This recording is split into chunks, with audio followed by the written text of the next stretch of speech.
comme beaucoup d'étudiants, j'étais surtout intéressé par les animaux. Et pendant des années, j'ai fait du travail même assez pointu sur les animaux fossiles, etc. Et puis un jour, j'habitais le quartier latin à Paris, il y avait sur ma fenêtre une espèce de pot de terre, c'est pas moi qui l'avais mis, je sais même pas comment c'est venu là.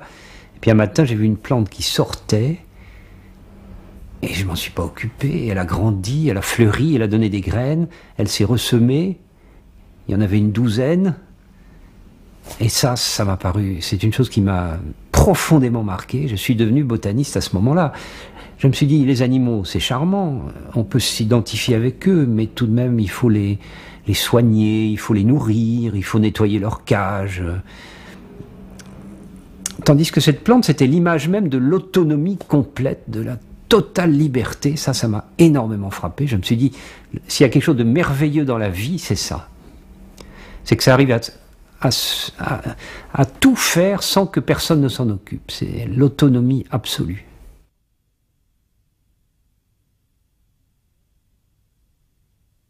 Moi, j'ai une définition un peu bête. C'est celle que j'ai donnée dans le film Arbre. Tu rentres dedans en bagnole. Si la bagnole est cassée, c'est que c'est un arbre. C'est moins bête que ça n'en a l'air parce que ça fait référence à des questions de dimension, de mécanique, de dureté du matériau. Et donc, il me semble qu'il y a là l'essentiel de la définition. Alors, on peut évidemment donner à cette définition une allure plus formelle, mais ça ne changera rien. Je crois que c'est plus parlant comme ça. Quant à définir la forêt, ça c'est autre chose. Ça c'est réellement autre chose. Et là encore, quand on dit forêt, on a tous une image mentale qui se met en place. Mais je suis persuadé que si tu parles de forêt à quelqu'un qui habite au-delà du cercle polaire ou à un habitant des régions équatoriales, ils n'auront évidemment pas dans la tête la même forêt. Ils auront peut-être à peu près le même arbre, mais sûrement pas la même forêt. Définir la forêt, ça, bon, on peut s'attaquer à la question. Ce que je peux dire à ce point, c'est que les définitions que j'ai vues dans les ouvrages, qu'il s'agisse des dictionnaires ou des ouvrages scientifiques, elles sont toutes exécrables. J'ai pas vu de bonne définition de la forêt. Je suis pas capable pour autant d'en faire une meilleure, mais c'est réellement ce genre de réalité impossible à définir. C'est pour le moment trop compliqué. Oui, sa complexité rend une définition simple impossible. Exact, oui. Oui. C'est un peu comme si on te demandait de définir l'être humain. Tu pourrais pas le faire de façon simple, voilà. Il faudrait forcément rentrer dans des développements compliqués. Alors on se dit, mais ça, c'est pas une définition.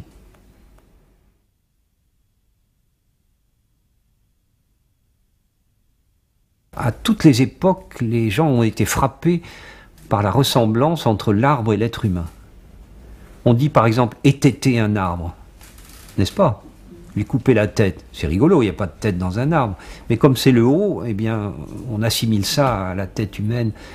On parle de cœur, on parle de tronc, tout ça, c'est des termes qui viennent de la morphologie humaine. Il y a une assimilation très profonde et très ancienne, et encore une fois, pluriculturelle, entre l'arbre et l'homme. Alors on pourrait s'attendre à ce qu'il y ait des similitudes, et de fait il suffit de feuilleter un peu la littérature et on voit que on a toujours fait parler les arbres, on les trouve menaçants, on compare leurs branches à des bras et leurs racines à des griffes, et alors selon l'état d'esprit où on est, on les voit agréables ou terrifiants, mais tout ça c'est de l'anthropomorphisme. L'arbre il s'en fiche, il n'a pas demandé à être comparé à un homme, et personnellement j'ai horreur de cet anthropomorphisme. Et je pense qu'on comprend mieux l'arbre dès l'instant qu'on laisse tomber, mais c'est un effort, hein, dès l'instant qu'on laisse tomber toute cette sorte de comparaison. Parce qu'à ce moment-là, les différences apparaissent mieux. Alors, les différences m'intéressent, bien sûr. La plus évidente, c'est que l'arbre est fixé, tandis que l'homme est mobile. Ça a l'air de rien, mais ça impose... Ça n'est que la première différence d'une très longue liste. Si l'homme est mobile, il peut se déplacer à la recherche de sa nourriture ou de ses partenaires sexuels. Si l'arbre est immobile, il va falloir qu'il fasse appel à une toute autre nourriture. Il va falloir que ça soit sa nourriture qui vienne à lui. Quant aux partenaires sexuels, ça nous place dans une situation dont nous n'avons absolument pas l'habitude. Comment faire de la sexualité efficace quand les deux partenaires sont fixés à, bon, disons, 300 mètres de distance? Et c'est une problématique totalement différente. Je crois que l'arbre et l'homme, à part la verticalité, ça s'arrête à peu près là, les ressemblances. Les différences sont très largement plus importantes. Oui, il y a des grandes différences qui sont aussi nommées dans le film, dans l'espace et le temps, je crois. Il y a une autre échelle. Ah ben sur ces bases-là, tout est différent, bien sûr. Donc je reviens à la question de l'alimentation. L'arbre, ne pouvant aller à la rencontre de sa nourriture, il faut que ça soit sa nourriture qui vienne à lui. Sinon, il meurt de faim. La nourriture en question, c'est le gaz carbonique atmosphérique et la lumière solaire. Donc c'est trivial, il y a ça partout. C'est vrai qu'il n'y a plus besoin de se déplacer, puisqu'il y a ça partout. Seulement, les physiciens nous apprennent que le flux énergétique de l'énergie solaire est assez bas par rapport à notre nourriture, à nous, animale. Et donc, il va falloir que l'arbre développe des capteurs énormes. La ressource étant faible, il faut que le capteur soit gigantesque. Je voudrais rappeler qu'un arbre moyen, pas un grand arbre des forêts équatoriales, mais un petit arbre des rues de nos villes, c'est facilement 150 à 200 hectares de surface. Si on cumule les feuilles, les branches, le tronc, les racines, les grosses racines, les petites racines et les très fines racines et les poils absorbants, 200 hectares, ce chiffre n'a pas été critiqué et il n'est sûrement pas exagéré. Voilà une belle différence avec l'être humain. Parce que l'être humain, c'est quoi sa surface? C'est 2 mètres carrés, 3 mètres carrés, je n'ai pas fait le calcul, mais c'est pas plus que ça. Parce que si on veut être mobile, il faut une petite surface. Tandis que si on se résout à être fixé, une très grande surface n'a plus aucune espèce d'inconvénient. Voilà la différence de forme et de surface qu'impose la différence alimentaire. Partant de là, toute l'utilisation de l'espace et du temps devient profondément différente de la nôtre. En tant qu'être mobile, l'être humain, mais vous pourrez le dire de n'importe quel animal, il domine relativement bien l'espace. On peut se déplacer. Bon, pas de problème, c'est notre vocation, on est fait pour ça. Mais en contrepartie, le temps, nous le gérons très mal. Le temps, l'écoulement du temps pour l'être humain, c'est toujours un formidable sujet d'étonnement. Yves Coppens, je me rappelle ce qu'il disait hier soir, le résultat de l'évolution, ça nous paraît miraculeux de voir 2 espèces dériver l'une de l'autre et tout d'un coup elles sont différentes. Ce qui se passe, c'est que nous n'arrivons pas à intégrer le facteur temps. Donc nous sommes bons dans le maniement de l'espace et mauvais dans la gestion du temps. Je dirais que l'arbre, c'est exactement la même chose. Son immobilité le rend, c'est vrai, assez inefficace en matière d'exploration de l'espace. Encore qu'il peut explorer son espace en grandissant, mais ça va pas très loin.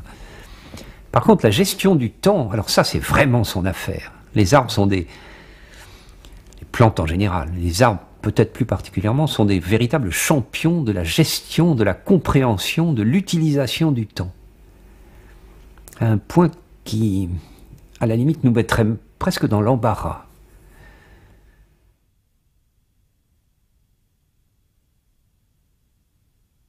Individu veut dire indivisible. Ça s'applique à un poisson rouge ou à un chat ou à un être humain. Je veux dire par là que si je prends un être humain et que je le coupe en 2 parties égales, l'histoire est terminée pour lui. Si je fais ça avec un arbre, ça me fait 2 arbres. Et si tu me donnes un sécateur et un peu de temps, je peux faire des milliers d'arbres à partir d'un arbre. On voit bien que ce n'est pas indivisible. C'est donc pas un individu.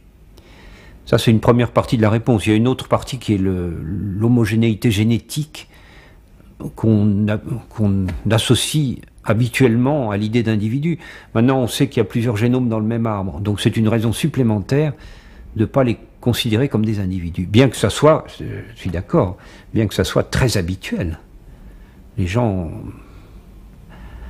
assimilent volontiers l'arbre à un être humain. À ce moment-là, on parle d'individu. Mais alors, quelle est sa partie vitale ? Il n'y a pas de partie vitale, c'est ça qui est très étonnant. Ce sont des êtres vivants monstrueusement grands, de très loin les plus grands, les plus lourds, les plus énormes de tous les êtres vivants qui aient jamais existé. Et cependant, les tuer n'est pas facile, parce que un animal, si grand soit-il, si je connais à peu près son anatomie, je peux percer à un endroit précis, il meurt. Il y a un organe, il y a plusieurs organes vitaux. L'arbre, il n'a pas d'organe vital. Je peux en retirer la moitié, l'autre moitié continue à vivre. C'est intéressant, cette notion d'absence d'organe vital.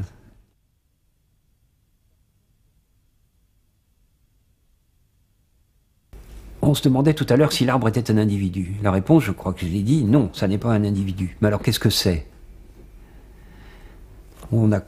Ça fait partie des acquis de ces 30 dernières années que nous savons maintenant que l'arbre est une colonie. Colonie d'individus, mais même à ce niveau-là, je crois qu'il vaut mieux des guillemets encore. Alors, le passage de l'individu à la colonie, les zoologistes le savent bien, par exemple ceux qui étudient le corail, ce passage correspond à une acquisition de l'immortalité. L'individu est mortel, tous les individus sont mortels. Par contre, si on passe à l'état coloniaire, la colonie n'est pas forcément mortelle. La colonie corallienne, on sait bien qu'elle est immortelle, elle est virtuellement immortelle. Un récif de corail, c'est capable de devenir tellement gros que sous son poids, ça fait enfoncer l'île qui la porte.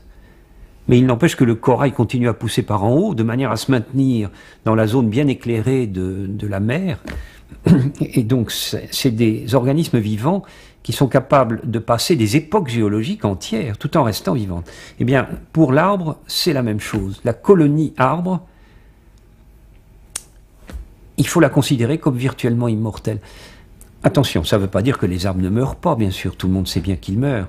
Ce qui est très important, c'est ce que signifie ce terme virtuellement. Quand l'arbre meurt, c'est à la suite d'une attaque extérieure. Ça peut être n'importe quoi, ça peut être un coup de vent qui le fait tomber, ça peut être la foudre qui tombe dessus, ça peut être un bûcheron qui le coupe, ça peut être un pathogène qui le fait crever. Mais c'est toujours une cause extérieure. Il n'y a pas de sénescence dans l'arbre. C'est ça que veut dire virtuellement immortel. Là aussi, ce serait différent de nous, parce que nous, on pourrait se placer dans les meilleures conditions imaginables. Il n'empêche que notre vie, elle est très brièvement limitée. Parce que nous vivons selon un programme de sénescence. Et tous les animaux libres, en général, encore une fois, tous les individus vivent selon un espèce de programme de sénescence. Mais pourquoi parle-t-on de durée de vie d'un arbre, alors? Moyenne? Parce que la sensibilité aux pathogènes, par exemple, évolue pendant la durée de vie de l'arbre. Et c'est vrai que des arbres réputés pour être à vie courte, comme les parasoliers d'Amazonie, les cécropia d'Amazonie, les parasoliers d'Afrique ou chez nous les bouleaux, par exemple, c'est pas des arbres qui vivent très longtemps. Ils meurent tout de même pour des causes externes, comme je l'ai dit, mais la sensibilité aux causes externes augmente. De sorte que statistiquement, il y a tout de même une durée de vie moyenne. Bon, c'est clair qu'un bouleau, ça vit moins qu'un frêne, et un frêne moins qu'un chêne, et un chêne moins qu'un pin de Californie, voilà. Et tous les arbres sont coloniaires ou il existe des espèces coloniaires et d'autres? Non, ils ne sont pas tous coloniaires, c'est ça qui est intéressant. Apparemment, dans l'évolution des arbres, d'après ce qu'on en sait à l'examen des arbres fossiles, les premiers n'étaient pas coloniaires. C'était des structures unitaires. Et encore dans la nature actuelle, un palmier, par exemple, ou un araucaria, je ne sais pas si tu vois ce que je veux dire avec ces arbres magnifiques. Bon, ça, c'est pas coloniaire, c'est totalement unitaire. Et on peut le considérer comme des solutions archaïques. La coloniarité a été acquise après des plantes modernes comme celle-là. Voilà, il faut un mot d'explication. L'arbre était vertical. Il s'est retrouvé incliné, je ne sais pas trop pourquoi, peut-être simplement la gravité. Sa réaction a été de produire un autre petit arbre. Un palmier n'est pas capable de faire ça. Si un palmier est incliné, il reste incliné, c'est tout. Celui-là est déjà coloniaire. Il a donc émis un petit arbre qui a récupéré la position verticale et qui, à terme, va faire disparaître la partie inclinée. Donc tout ça est voué à disparaître. Ce qui est intéressant sur cet objet que j'ai ramené d'Australie, c'est que on voit très bien qu'il s'agit d'un petit arbre qui pousse sur un grand, puisque les racines sont parfaitement évidentes. Donc voilà, c'est l'acquisition de la coloniarité.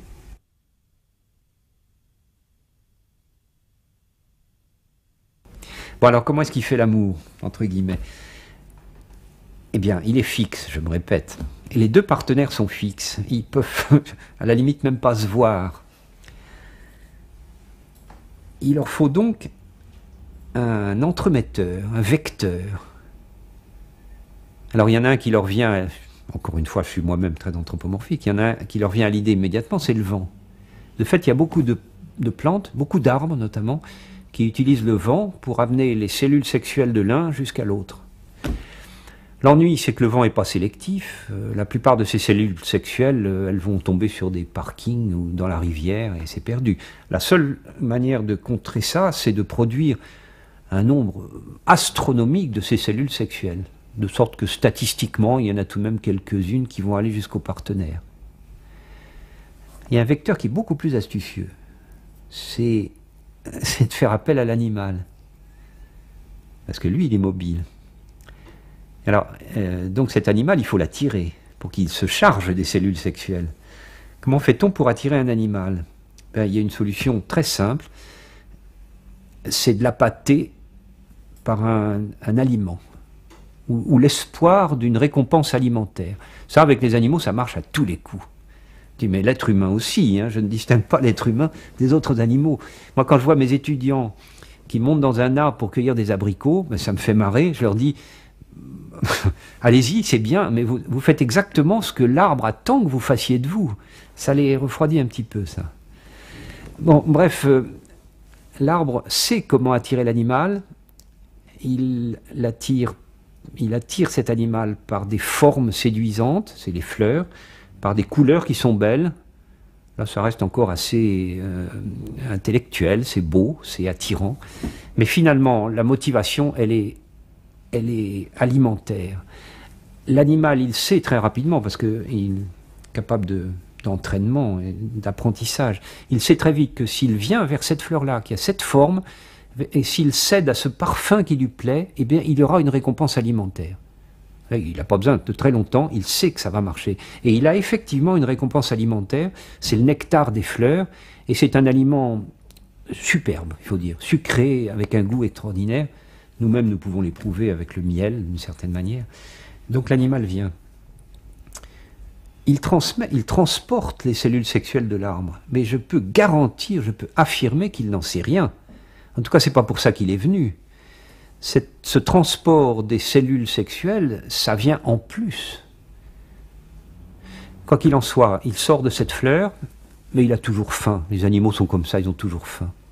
Donc il continue, d'abord sur le même arbre, puis il se lasse, il va sur un autre arbre, et c'est là qu'il amène les cellules sexuelles, au bon endroit.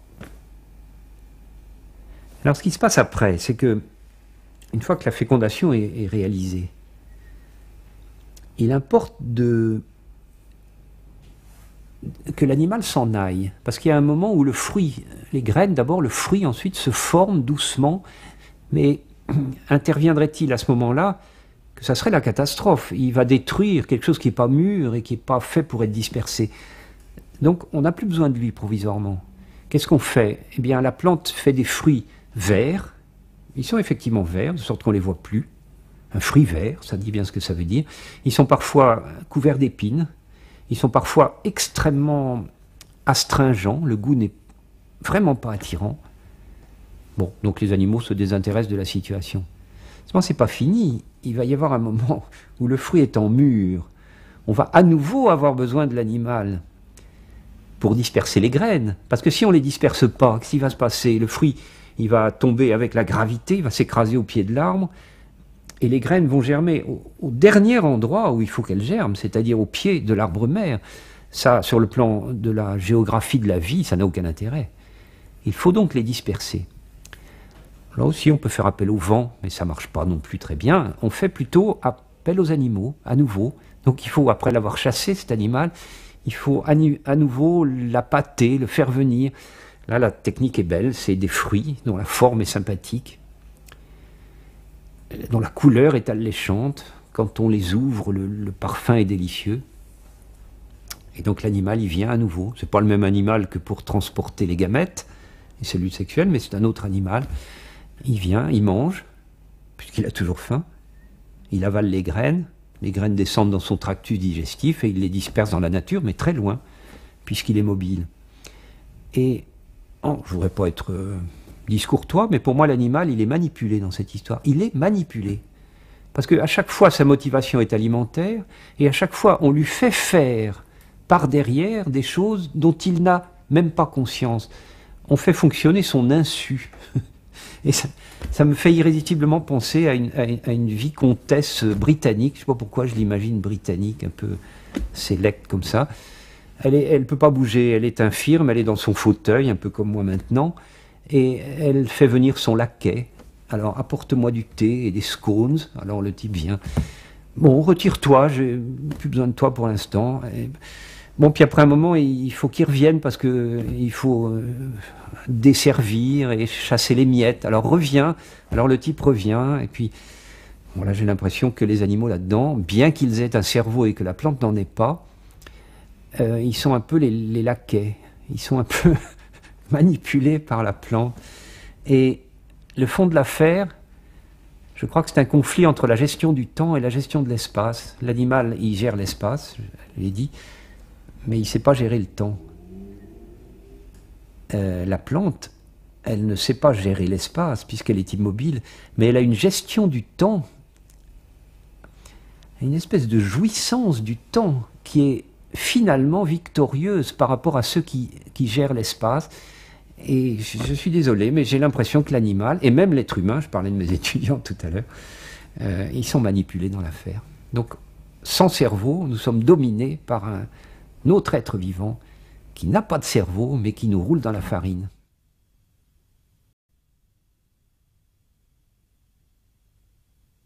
Le concept est né en Australie dans les années 60. Et on peut déplorer ce terme de timidité parce qu'il est profondément anthropomorphique. Bon, ce n'est que très très superficiellement de la timidité. Je rappelle que les arbres poussent comme ça, les couronnes d'arbres poussent comme ça, et puis arrivé à 30 cm, ça ne peut plus pousser. Ça peut pousser vers le haut, mais ça ne peut plus pousser vers l'autre. C'est ce qu'on appelle la timidité. Donc vu du sol, on voit une fente de timidité qui fait le tour de la couronne de l'arbre, même si elle est très compliquée, il y a une espèce de fente, c'est très beau d'ailleurs. Alors il y a peu d'arbres timides, ils sont minoritaires, on sait très bien dans quelle famille on les trouve, les diptérocarpacées, les fagacées, quelques pins. Bon, voilà le problème. Alors, les Australiens, en découvrant cette crown shyness, ils avaient dit, c'est pas compliqué, quand il y a du vent, les mouvements de balancement des arbres ne sont pas les mêmes, donc il y a un frottement, il y a une abrasion. Ils ont mis ça sur le dos de l'abrasion. Mais nous, avec les travaux qu'on a fait sur les canopées, on se pose sur la fente de timidité et on peut très facilement voir que ce n'est pas de l'abrasion, puisqu'il n'y a rien d'abîmé. Les branches cessent de pousser. Ce n'est pas qu'elles sont cassées ou abîmées d'une manière quelconque, elles cessent tout simplement de pousser. C'est ça la timidité. Le problème en est là, c'est un exemple typique de ce qu'il va falloir démêler dans les années qui viennent. On pense, mais ça n'est qu'une supposition, on pense à un échange gazeux entre les deux arbres, à une concentration qui est elle-même responsable de la largeur de la fente de timidité. On a essayé de mettre des capteurs de gaz, mais ça, comme ça se passe à 40 mètres de haut, c'est pas très facile. Jusqu'à présent, on n'a pas réussi.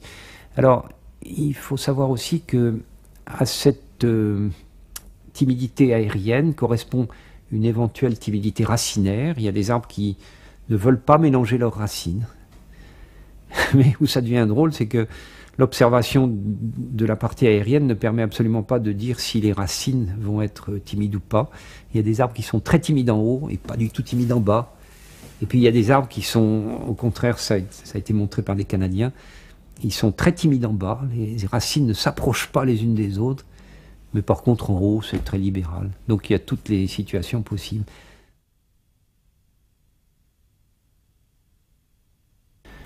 C'est certainement la partie la moins connue et la plus mystérieuse des arbres.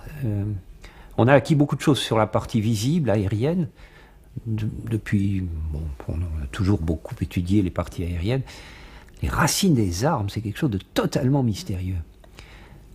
En première analyse, c'est le même génome en haut et en bas. Donc ça devrait donner la même chose.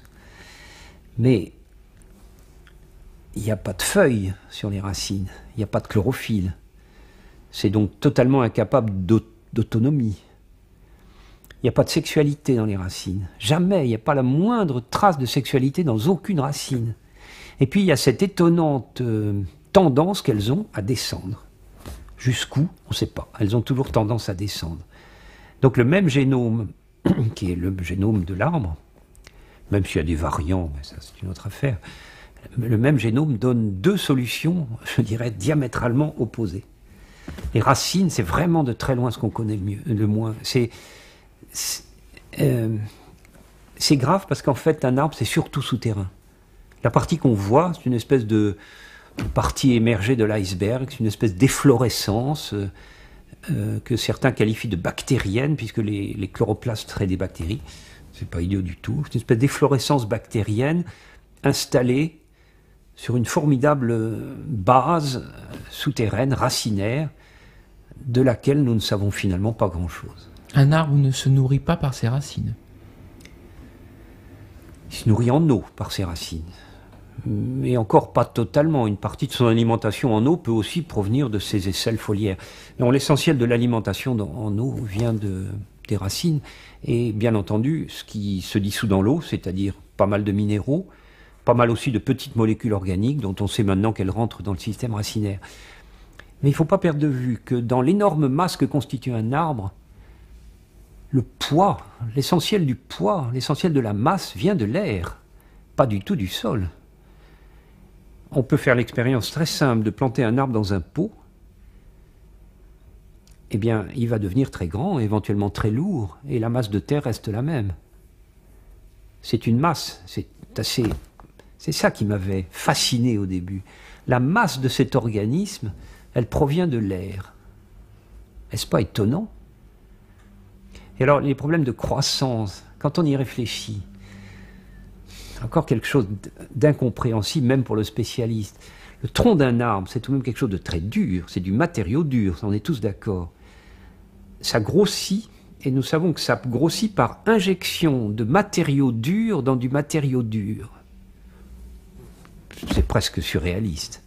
Si on ajoute que tout ce matériau dur vient de l'air, on se dit qu'on est dans une planète très différente de celle des animaux. De sorte, ça m'est souvent arrivé de dire que la différence entre l'animal et la plante, c'est à peu près la même différence qu'on risque de trouver quand on aura accès aux lointains astres éventuellement habités. On va trouver des trucs comme ça qui vont,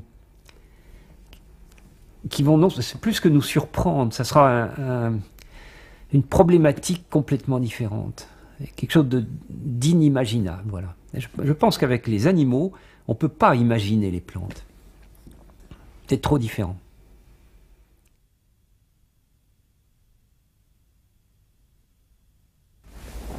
Alors, il ne faut pas croire que les recherches sur l'arbre, ça soit récent. Hein. J'ai trouvé dans Leonardo da Vinci un traité de l'arbre, un traité du dessin de l'arbre, qui est tout à fait étonnant. À l'époque de la Renaissance, on savait déjà beaucoup de choses. Et les recherches sur l'arbre n'ont jamais cessé.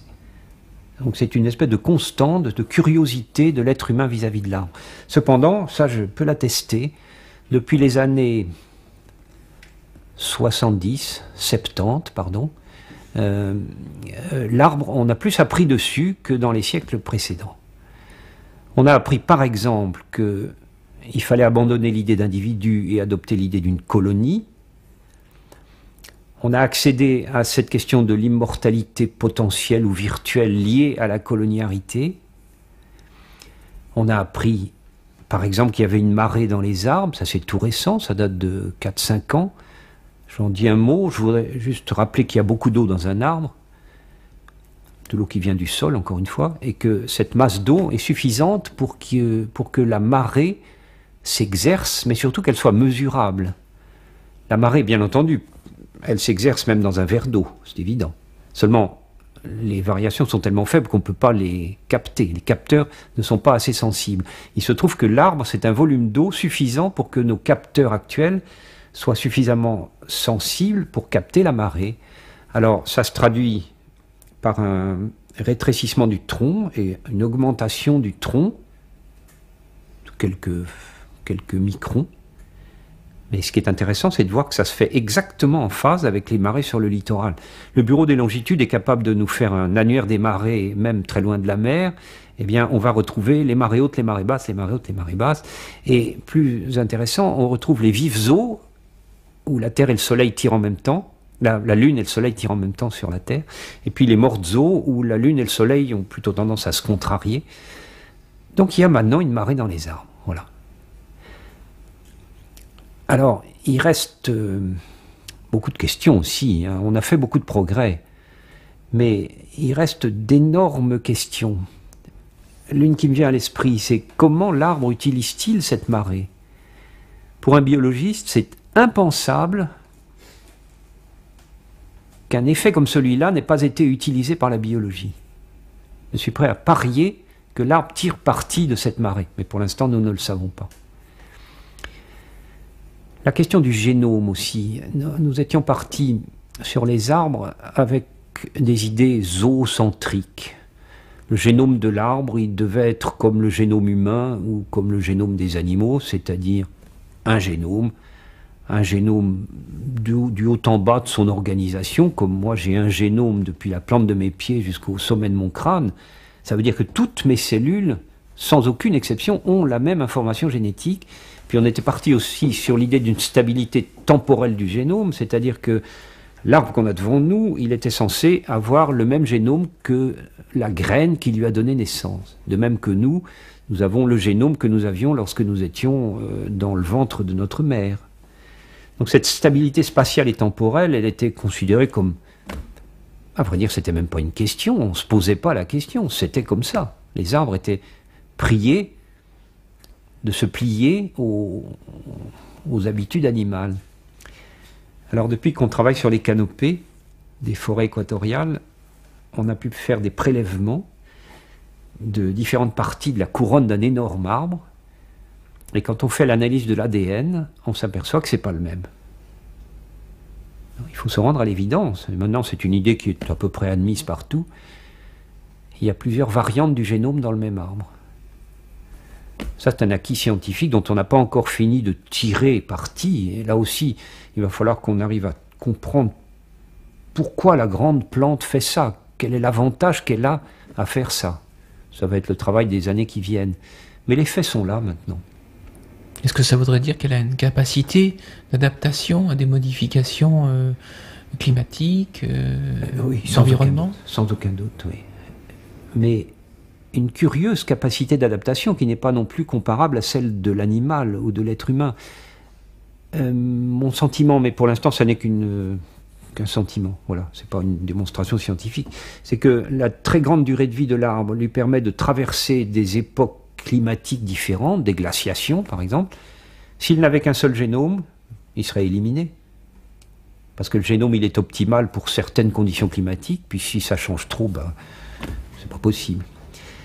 La réserve de variabilité que représente le polymorphisme génomique dans un arbre, on peut très bien le concevoir comme une possibilité pour l'arbre, devant un changement climatique, d'éliminer la quasi-totalité de sa structure et de mettre en avant, justement par coloniarité, des parties dont le génome sont mieux adaptées au nouvel environnement.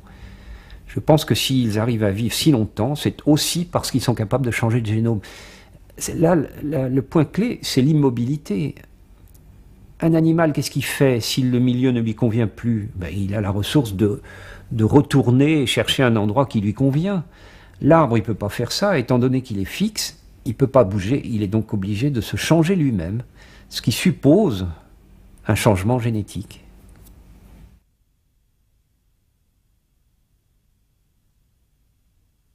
On sait qu'il y a plus d'espèces dans les régions tropicales du monde qu'ici, aux latitudes moyennes.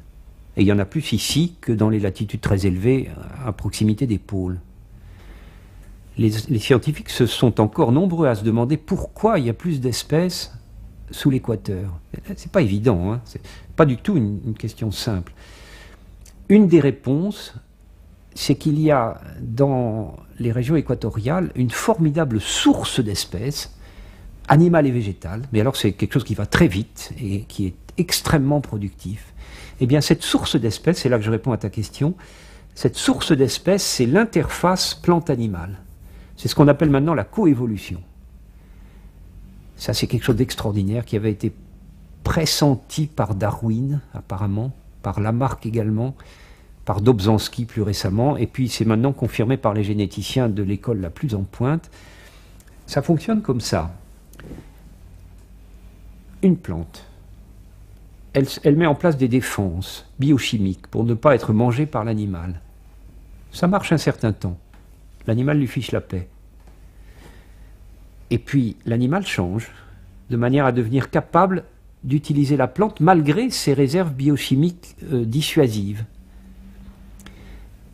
Et je vais prendre un cas plus concret. L'animal serait un papillon Heliconius et la plante serait une passiflore. La passiflore est toxique, donc l'Heliconius est obligé de se nourrir ailleurs. Et puis il trouve le moyen, malgré tout, de se nourrir sur cette plante à condition que l'animal se change lui-même d'une génération à l'autre. On est dans le domaine de l'évolution animale. Et non seulement il arrive à se nourrir de la plante, mais il tire parti de cette substance toxique qu'elle contient parce que ses chenilles deviennent toxiques. Et du coup, les oiseaux ne peuvent plus les manger. Et le papillon adulte qui sort, qui va être produit finalement par cette chenille, il est lui-même toxique. De sorte que les animaux ne les mangent pas. Et pour que l'animal ne le mange pas, il ne suffit pas d'être toxique, parce que s'il est mangé, l'oiseau va mourir, mais ça l'avance pas beaucoup. Les animaux toxiques sont généralement admirablement beaux. C'est un signal. Ça veut dire « ne me mange pas », parce que sinon tu crèves. Alors, il y a donc, les Heliconius sont donc de magnifiques papillons, on le comprend comme ça. Alors ça va très loin, parce que des papillons de la même région, sans être toxiques, il suffit qu'ils prennent un peu l'allure de l'Heliconius pour être à l'abri des oiseaux. C'est ce qu'on appelle le mimétisme bathésien, et on voit proliférer, c'est en Amérique du Sud ce que je raconte là, on voit proliférer en Amérique du Sud tout un tas d'espèces nouvelles de papillons, qui ne sont pas toxiques du tout, mais qui simplement bénéficient d'une ressemblance avec l'Heliconius. Alors je reprends le côté végétal maintenant. Puisqu'on est arrivé à la manger, la plante, elle va être terriblement en danger. Il va falloir qu'elle se défende. Alors elle a plusieurs solutions. Elle peut mettre en place des substances toxiques nouvelles, encore plus toxiques on pourrait dire. Il y a des plantes qui font ça. Elles ont une autre solution très curieuse. On sait que les Heliconius reconnaissent la forme des feuilles. C'est un papillon qui a une mémoire visuelle remarquable, il sait que c'est la bonne plante parce qu'il connaît la forme des feuilles. Donc une autre solution, c'est de changer de forme de feuille. Mais si on change de forme de feuille, c'est qu'on change d'espèce. Bon voilà, je ne veux pas insister là-dessus, mais ce système de coévolution, qui est ce frottement interfacial entre les animaux et les plantes, c'est une source d'espèces. Et c'est la raison pour laquelle les régions équatoriales sont tellement riches en espèces. Dans les régions à hiver froid, l'évolution elle est guidée par des facteurs physiques. Le froid, la glace, le vent, la sécheresse, l'humidité, c'est des facteurs physiques tout ça. Comprenez que dans les régions équatoriales, il n'y a aucun de ces facteurs physiques. Les conditions sont toujours optimales pour la croissance de la plante et pour la vie de l'animal. Mais alors, est-ce qu'il ne va pas y avoir d'évolution puisqu'il n'y a plus de contraintes physiques? Pas du tout. Les contraintes, parce qu'il faut des contraintes pour évoluer, les contraintes vont devenir des contraintes biologiques. C'est les contraintes qu'impose à chaque être vivant son environnement d'autres êtres vivants. Et ça, c'est un style d'évolution, donc c'est ce qu'on appelle maintenant la coévolution. C'est un style d'évolution qui va énormément plus vite que l'évolution darwinienne classique, celle qui a donné les grands groupes animaux et végétaux qui se sont succédés à la surface du globe. C'est une super évolution. C'est celle qu'on étudie en ce moment.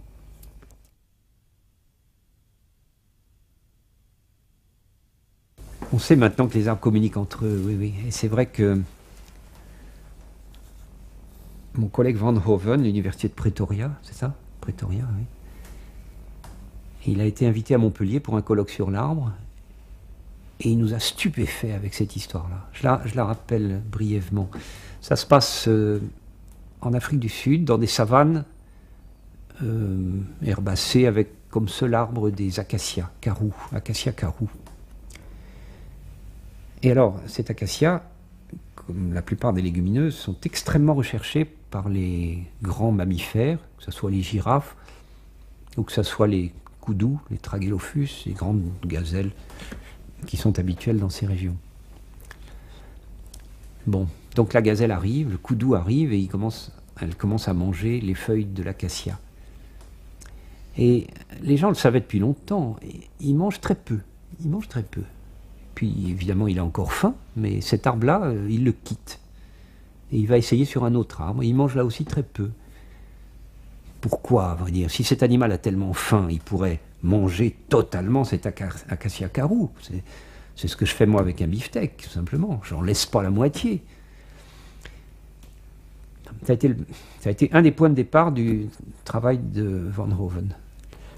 Et un autre point de départ, c'est que il lui a été signalé des koudous morts dans la savane. Il a fait l'analyse de ces koudous. De quoi sont-ils morts? Ils sont morts de faim. Ils sont complètement squelettiques. Mais c'est d'autant plus curieux qu'ils ont l'estomac totalement plein. Des animaux qui viennent de se remplir la panse de feuilles d'acacia carou, mais ils sont morts de faim. Bon, bref, il y avait la matière, un très beau travail de recherche de l'université de Pretoria.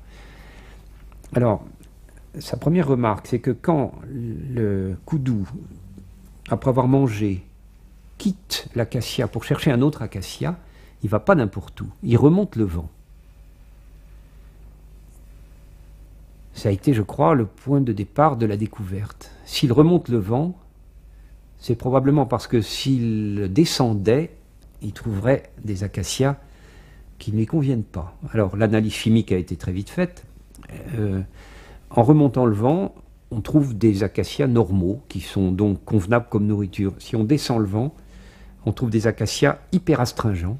Et on peut montrer d'ailleurs que l'acacia qu'il vient de quitter, ce koudou, est hyper astringent. En quelques secondes, l'acacia devient non comestible.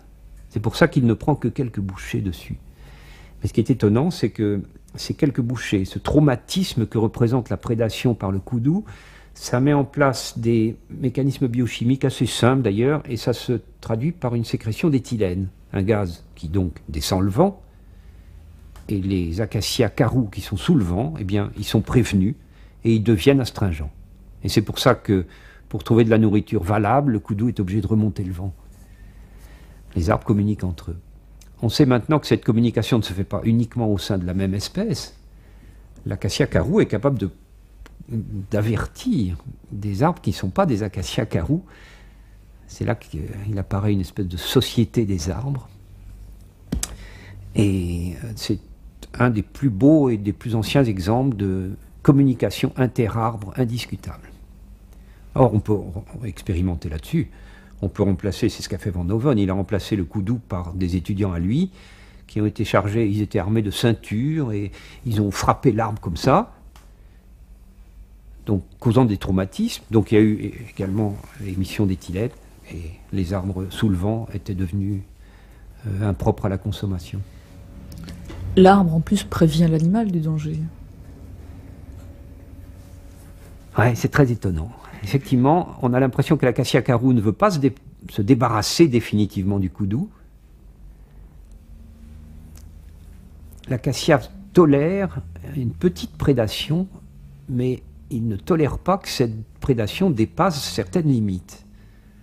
À ce moment-là, il ne le tue pas, mais il le dissuade par un goût astringent qui n'est pas bon. Alors, les koudous morts dont je parlais, c'est simplement lié à la très mauvaise habitude. Enfin, mauvais, pas prendre parti, mais c'est vrai qu'on met des barbelés dans la savane, là, comme ailleurs, et il y a des grands ranchs pour les élevages. Alors, le koudou ne peut pas remonter le vent, puisqu'il se heurte à des clôtures. Donc, il est obligé de se nourrir avec de l'acacia hyper astringent. C'est pas bon, mais enfin, quand on n'a pas le choix, il est bien obligé de se nourrir comme ça. C'est fallacieux parce qu'il ne peut pas digérer. Le caractère astringent, c'est un polyphénol ultra condensé, ultra polymérisé, du groupe des tanins. Et quand on a trop de tanins dans l'estomac, ben, on ne peut pas digérer. C'est pour ça qu'il meurt de faim avec l'estomac plein. Mais c'est amusant de voir que la plante tolère son adversaire. Il ne s'agit pas de le tuer, il s'agit simplement de le dissuader. Je trouve ça intéressant. Comme si, bon, c'est peut-être aller un peu trop loin, mais il y a une exigence de biodiversité et il importe pour chacun des partenaires que la biodiversité reste intacte.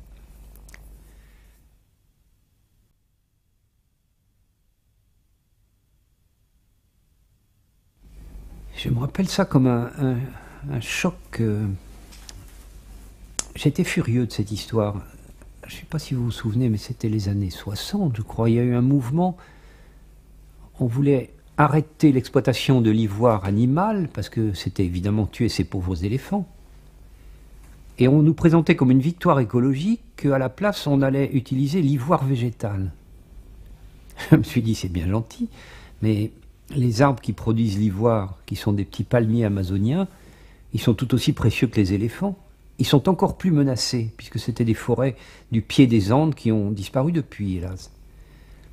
Et puis, pourquoi faut-il qu'automatiquement on préfère taper dans la ressource végétale plutôt que dans la ressource animale? Je n'en vois pas de fondement. Je ne vois pas de fondement objectif à cette préférence. Il faut savoir que nous pourrions nous passer des animaux, mais nous ne pourrions pas nous passer des plantes, nous ne pourrions pas survivre plus d'une semaine maximum s'il n'existait pas de plantes. Alors j'ai rien contre les éléphants, bien sûr, mais je ne vois pas pourquoi il faudrait détruire les peuplements de palmiers qui donnent l'ivoire. D'autant plus que cet ivoire, c'est l'intérieur de la graine, donc si on utilise l'ivoire, c'est fini pour la reproduction de ces arbres-là.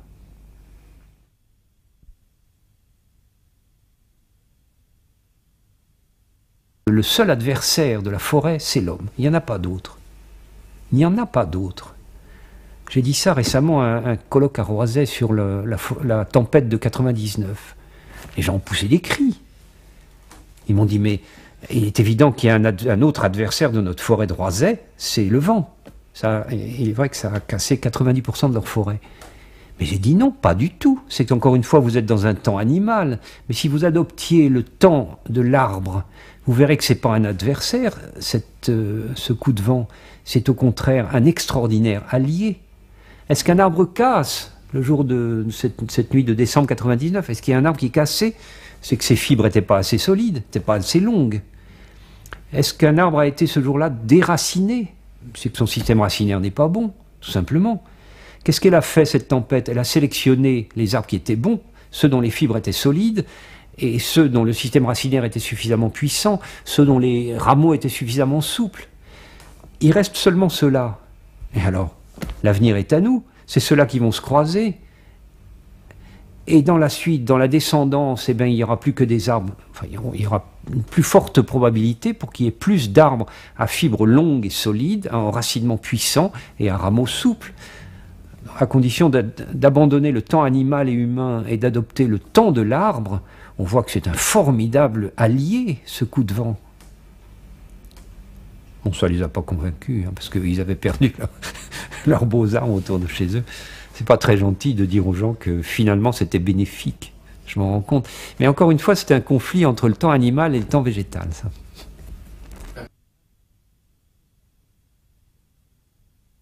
Et je serais tenté de distinguer deux sortes de connaissances. Celle des scientifiques, que je représente un peu ici, mais celle des gens, tout simplement, des gens de ma ville, des gens que je fréquente dans le quotidien. Alors là, c'est atterrant, parce que les arbres ne sont pas censés être des êtres vivants.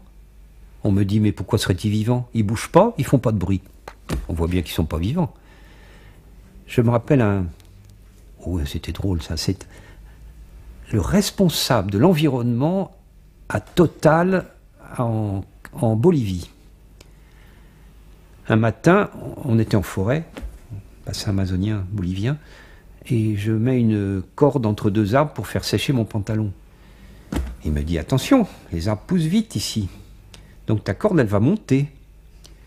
Dépêche-toi de décrocher ton pantalon, parce que sinon... Bon, et je me dis, c'est incroyable qu'un responsable de l'environnement, il croit qu'un arbre, ça sort du sol, comme dans les dessins animés de Tintin, quand on était gamin. Ce gars, il n'a jamais regardé comment pousse un arbre. Tu vois, le gars, il croit que tu plantes un clou et que le clou va monter. Alors je me dis que c'est vrai que les scientifiques ont fait des progrès dans la connaissance de l'arbre, mais il serait temps que le grand public en fasse aussi. Bon, il y a des gens qui connaissent bien les arbres, moi je ne veux pas mettre tout le monde dans le même sac, mais il y a une espèce d'inculture. L'arbre dont vous parlez dans le film, dont on ignore le nom, qui est simplement une sorte de mobilier urbain, ça, je trouve ça trop triste. Il faut vraiment, il y a un vrai mouvement d'opinion à réaliser là-dessus. Les gens sont beaucoup plus compétents en matière d'animal. Même un enfant, tu lui mets un animal sous le nez, il te dit ça c'est un insecte, ou c'est un poisson, ou c'est un oiseau, n'est-ce pas? Mais qu'est-ce que va dire l'enfant devant une plante? Il va dire que c'est une plante, c'est tout. Donc il n'y a pas la moindre finesse, il n'y a pas la moindre tentative pour pénétrer dans la véritable nature des choses. La plante, dans le fond, on s'en fout. On s'en fout globalement, notre civilisation s'en fout. C'est l'altérité totale, et donc on n'a pas lieu de s'y intéresser.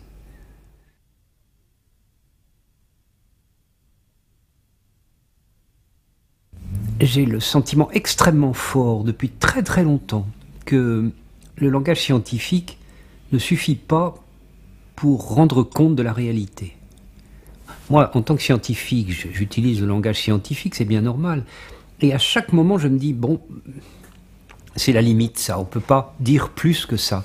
Et alors, qui est-ce qui a le langage supplémentaire, celui avec lequel on peut aller plus loin et dire plus de choses que les scientifiques ne peuvent même pas exprimer? C'est la poésie, c'est la littérature. J'ai été extrêmement frappé par le dialogue avec l'arbre de Paul Valéry. Quand il dit « la plante fait voir son temps », j'ai mis des années et des années à comprendre ce que ça voulait dire. Mais maintenant, je trouve ça génial. La plante fait voir son temps. C'est vrai que dans le développement animal, les stades antérieurs sont éliminés. C'est-à-dire, il n'y a plus rien en toi de l'enfant que tu étais. Pas tout à fait rien. Il y a peut-être quelques cellules du cerveau. Encore que même ça, c'est remis en cause. Mais sinon, notre structure enfantine, elle a disparu. Tandis que dans l'arbre, si je prends une hache, je peux fendre l'arbre et trouver au centre, en bas, le jeune arbre. Donc un arbre, c'est un empilement de stades successifs. Et c'est en cela que l'arbre fait voir son temps. L'arbre, c'est une espèce d'intégration de tout le temps qui s'est écoulé pendant toute sa croissance. Parce que Paul Valéry l'avait compris. Visiblement, il est plus connu pour son goût pour les mathématiques. Mais évidemment, il avait compris l'arbre, alors que nous autres, c'est tout récent, ces choses-là. Francis Ponge, par exemple. Bon, on est presque voisins, Francis Ponge et moi, donc je l'aime beaucoup. Quand il dit l'animal c'est l'oral, la plante c'est l'écrit. Je trouve qu'il a tout compris. Voilà. C'est superbe. Ça, j'admire vraiment beaucoup cette espèce de fulgurance du poète qui voit ce que les pauvres scientifiques besogneux, ils vont comprendre très longtemps après. L'arbre, c'est terriblement poétique, hein. Un traité sur la poésie de l'arbre, ça ne manquerait pas d'intérêt. Je pense qu'il y en existe déjà quelques-uns. Vous avez certainement compris que l'arbre ne me laisse pas indifférent et que je lui voue une admiration sans borne. Il me semble réellement que dans notre époque, c'est un modèle d'existence qui est à prendre en considération. Il est silencieux, il est discret, il est d'une incontestable utilité, il est d'une très grande beauté et il est d'une complète non-violence. J'ai l'impression que l'être humain devrait s'en inspirer, spécialement en ce moment.